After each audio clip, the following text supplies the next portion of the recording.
Hi, my name is Jay Sugarman, and I want to welcome you to Museum Open House. This ongoing series features and highlights many of the outstanding museums and other cultural institutions throughout the state. The main purpose of most programs is to inform viewers about current and upcoming exhibits, various programs, resources, and other opportunities that are available for the general public. Today we're fortunate to have as our guests Lisa Dady and Kreizenbeck from Historic Newton. Lisa serves as the director of the organization, and Roz is the education coordinator. During the program, we'll be learning about Historic Newton's mission. We'll get a sense of its growth and development, as well as hear about the ongoing wide range of programs, events, exhibits, and other opportunities that are available for adults, school groups, and families. Let's start by meeting our guest and then finding out about Historic Newton, one of our city's invaluable resources. Welcome. Really delighted you're both able to be here. Thank you. Before we jump right into hearing about the many things Historic Newton has to offer, I think it'd be helpful and of interest just to hear a little bit about each of your backgrounds and how you became associated with the organization. Lisa, please. Yeah, well, I have been in the museum field for, I think, a little over 15 years. It's my second career. I was a social worker before that. And I actually wasn't actively looking for a job a year and a half ago, but I found, I just happened to come across the fact that Historic Newton was hiring a director, and I had visited the Durant Kenrick Museum, the organization's newest museum, on just a little sort of research with some of our tour guides, and was so impressed. I thought, this is a place I'd like to associate myself with. Nice. So I was fortunate enough to get the position. I've been there for only a year and a half, so still new in some ways, but have seen an incredible amount of change, which is part of what we want to talk to you about today. Yeah, no, I was so impressed both meeting with you before and doing some research of just how much Historic Newton has to offer a wide range of individuals, which we'll touch on shortly. And Roz? So I also am fairly new to Historic Newton. I just joined the organization almost exactly a year ago. Before that, I was a museum educator at Harvard's Peabody Museum. Oh, sure. So teaching about archaeology, anthropology, ethnology. And before that was studying museum education, actually, at the George Washington University in Washington, D.C. So fairly new to Boston, but was really drawn to Historic Newton because I feel like everything they were doing was just very impressive and kind of at the cutting edge of thinking about museums and education. And I know a lot of that work is associated with the three images we have here. Lisa, would you highlight what we're looking at, please? Yeah, so on the right, the yellow house is the Jackson Homestead. And that's an icon of the city. People have been there. And I've run into so many adults who said, oh, I went there on a field trip in elementary school and have never been back. And so I say, come back. So this is for all of your viewers. This is an open invitation to come see us again because it's not your childhood homestead. There's been a lot of changes. Certainly 20 years ago, it changed considerably to a museum with galleries, with open exhibit galleries, and then it continues to offer new programs and exciting exhibits. In the middle is a picture of one of the three historic burying grounds in Newton. And they're city-owned properties, and we work as stewards. We work with Parks and Rec to take care of those. And on the left, that crazy green house is our newest acquisition. We opened it as a museum almost 4 years ago, called the Durant Kenrick Museum on Waverly. And that's, I think, part of the cutting-edge piece. We can brag about that because neither Roz or I were here when that was set up.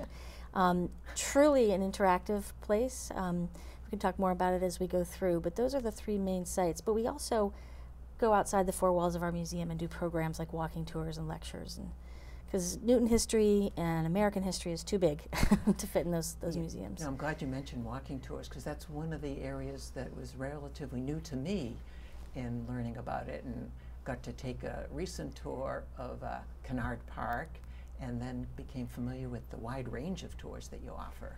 Yeah. It's fabulous. And then moving on, how would you characterize the mission of Historic If we Newton? go to the next few slides, we'll start to talk to us a little about that. We approved a strategic plan last fall. It should set us on a path for the next 3 to 5 years. And these are elements from that plan.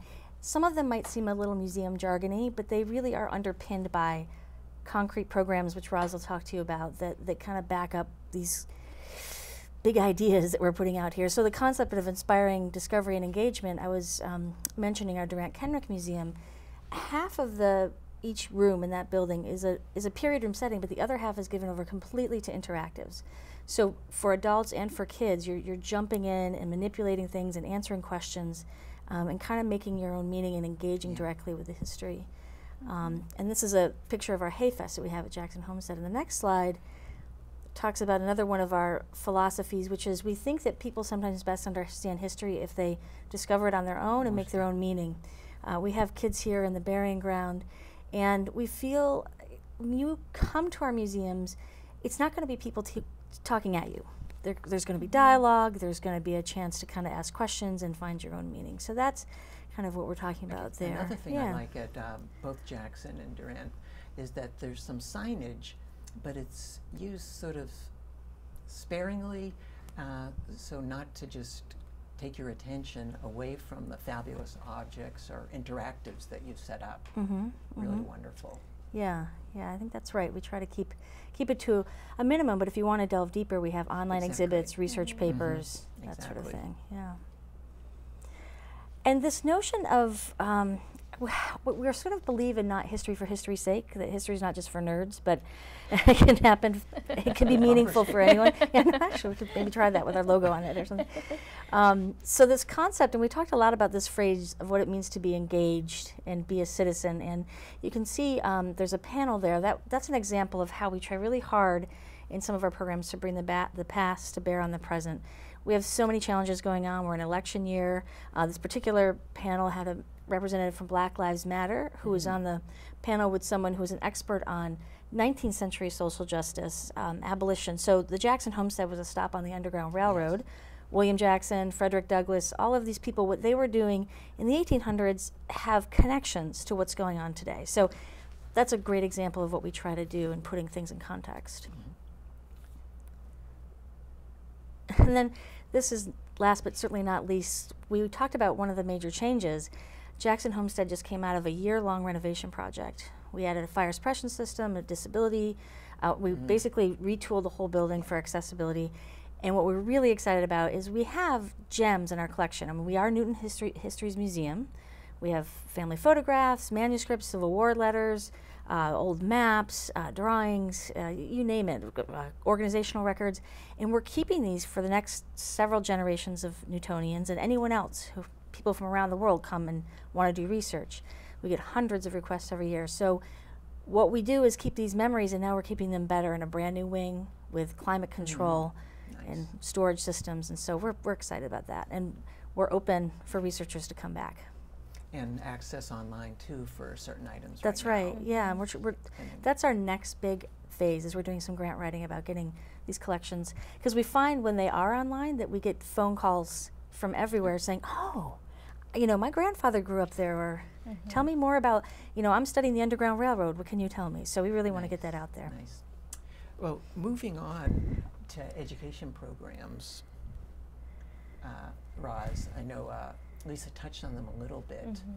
First, maybe speak to the overall philosophy and approach with education in general over the span of ages that I know you service. Yeah, absolutely. We cover a very wide range of ages, which is exciting. We have students as young as kindergartners all the way up to going to senior centers and talking to adults. But overall, I think our largest focus is talking about history as many stories, and like Lisa said, kind of getting people involved in figuring out meaning for themselves. So kind of giving them those snippets, a little bit of information, and helping them build it themselves into that knowledge, having them handle objects, having them read different primary sources, and just kind of get involved in that meaning making for themselves. Before we jump to the schools and look at a little detail there, I was also impressed with the range of offerings for adults. Yes. Could you just share the range that people watching could take advantage of, going to the website and seeing? Absolutely, yeah, that's one thing I'm actually most proud of. So when I came on, there was a really solid foundation of educational programming, and our team has worked together to really build on that. So we now offer 8 programs for adults. This one right here is our Underground Railroad program for adults, where we can kind of go a little deeper than we do with, say, middle school students, and talk about slavery in the North, the experience of being enslaved, the Jackson Homestead as a stop on the Underground Railroad, and show primary sources about that too, which is really exciting. Another one that we just recently wrapped up on is called Seeds of Freedom, about the Kenrick family that lived in that bright green house, and talking about not only their horticultural interest in having a nursery, but also their interest in abolition, and how those kind of came into conflict when they went to Virginia to try to grow mulberry trees, and the only labor to hire were enslaved people, and kind of how did they work through the conflict and deal with that, which is a really interesting story to tell. And you know, that's a similar approach, especially with the upper, say, elementary grades that you try to give the curriculum, is put people in situations, not only interactive, but sort of interactive with your mind in different moral situations. Oh yeah, absolutely. I think that's where we kind of get at the most interesting conversations, is when you have these people who are conflicted like that and kind of trying to think about, what would you do? Did they make the right choice? What choice would have you made? So it's very interesting. It's sometimes hard to put kids or adults back in time. I mean, that's what people look for when they come to a history museum. But Roz and our other colleagues have done a great job of letting people, we talk a lot about the American Revolution. We teach about the American Revolution, and it wasn't just us and them and winners and losers, but there were many people who were involved and had many different opinions, just as we do about war today. You can be stuck in the middle, you can change your mind. Depending on where you sit is where you stand. And I think the kids appreciate being able to try to take on a character and struggle with those issues. Yeah, absolutely. Yeah. No, I think role-playing is just another way of engagement and really experiencing and eventually learning and appreciating history as well. Yeah, absolutely. And I know I definitely got that flavor from the visits to both of those places. And to get a little more detail, we can speak about the Jackson Homestead right now. Yeah, so this is we offer now 7 programs for school students, and 3 at the Jackson Homestead specifically. This one, if you lived at the Jackson Homestead, is for our younger elementary students, and it's really getting them to kind of step back and think about what would it have been like to grow up in this house, which is such a great resource. We always talk about actually kind of being in the place, and it's very powerful, I think, to talk about what would it have been like to grow up in this house and actually be sitting there looking at the fireplace where you might have cooked dinner and thinking about that. And a large part of that program is also very hands-on. So this is actually a photo of students. They get to put on the gloves as if they're historians working with artifacts and handle artifacts and think about what kind of clothes would they have worn, what kind of tools might they have used in cooking and cleaning and just any kind of chores kids might have done at the time. Also, probably the kids' favorite is what kind of toys would they have played with. It was always really exciting to see kids think about, oh, I have action figures. Here's a like a toy fire truck that kids 150 years ago would have played with. I have this in common with them. It was really powerful and fun to see. And so kind of what we were touching on with having students step into these tough situations, our Journey on the Underground Railroad program, which continues to be one of our most popular programs, which is really exciting.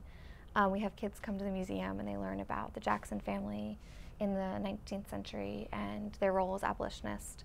What does that mean to be an abolitionist? And in this photo here, we actually have students deciding and weighing, after reading part of the 1850 Fugitive Slave Act and learning about enslaved people, deciding for themselves, would I have been an abolitionist? Would I have taken on these legal and these social implications of being an abolitionist? Would I have done that at the time? And kind of getting them to step back and think about it, which is very interesting. I know everyone that I encounter who for the first time hear that Jackson Homestead was a stop on the Underground Railroad are quite amazed by that, whether it's child or adult. Yeah, we're part of the National Network to Freedom, and it's a club you don't get into unless you can really document, because there's a lot of places where there's a lore about that. So it's a real gem for Newton, should be proud of it. And I think that shows then that we can be a resource beyond the borders of Newton. And we get kids from Boston in the summer, and we find that central to the many different things that we teach, we will always have an exhibit on slavery and anti-slavery. I mean, that's always going to be, we have a great one now, and we'll refresh it if need be. That's just sort of a core of what we can do. Okay. If we pause for just 1 second. So the other thing, in addition to them taking on this role that is really powerful, is we can actually show them the original primary source that is a woman who grew up in the Jackson Homestead writing about it being a stop on the Underground Railroad. So not only taking on the roles, but actually seeing the real thing is really amazing for them too.